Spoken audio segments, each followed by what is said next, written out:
এই দেখো টাটকা টাটকা ঝিঙে, তার সাথে আছে যে ভেন্ডি মহারাজ। এটা অফিসের একটা ভাই দিয়েছে, সুভাষগ্রামের বাড়ি হতে কাছে হয়েছে। ভেন্ডি আর ঝিঙে, এই দেখো ঝিঙেগুলো কি সুন্দর, পুরো ফ্রেশ ঝিঙে, কি ভালো লাগছে না দেখতে। ঝিঙেগুলো বেশ দারুণ হয়েছে দেখো, ঠিক আছে। ঝিঙে আরেকটাও আছে, এই দেখো মা বলছে এটাকে আগে পোস্ত করতে। আর আমাদের এখানে তো বাবা রে বাবা, পোস্তর যা দাম, সব আমাদের এখানে না, সব জায়গাতে পোস্ত বিশাল দাম। কিন্তু ওই যে অল্প অল্প করে খেতে হবে, খেতে তো হবেই বলো। খেতে কার না ভালো লাগে, আর পোস্ত ঝিঙে আলু পোস্ত দারুণ টেস্টি একটা খাবার। ও তার সাথে ভেন্ডিগুলো একদম কচি কচি, মা আমাকে বলেছে ভেন্ডি ভাজা করতে আর ঝিঙে আলু পোস্ত করতে।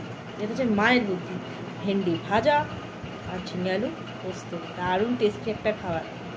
এই দেখো এখানে সব কিছু তো পাবো বাজারে, কিন্তু গাছের জিনিসের টেস্ট আলাদা।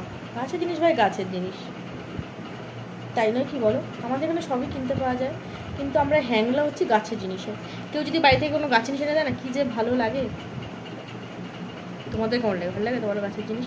আমার তো খুবই ভালো লাগে গাছের জিনিস কেউ যদি দেয়, আর সেটা যদি এরকম টাটকা টাটকা সবজি হয়, তাতে কিছু বলারই নেই। তাহলে কালকেটা দিয়ে কী হবে? পোস্ত হবে। আর ভেন্ডিটা দিয়ে কী হবে এখনও ওটা চিন্তার বিষয়। ভেন্ডি কী হবে, ভাজা হবে না কী হবে ভেন্ডি দিয়ে? মা ভেন্ডি দিয়ে কী ভালো হতে পারে? মা तो বলছে ভাজা করি, ভেন্ডি ভাজা। देखता है এটা, सोचता है, इसको देखकर क्या करेगा। দেখে দিলাম। চলো পরে আজকের মতন ঝিঙে জয়।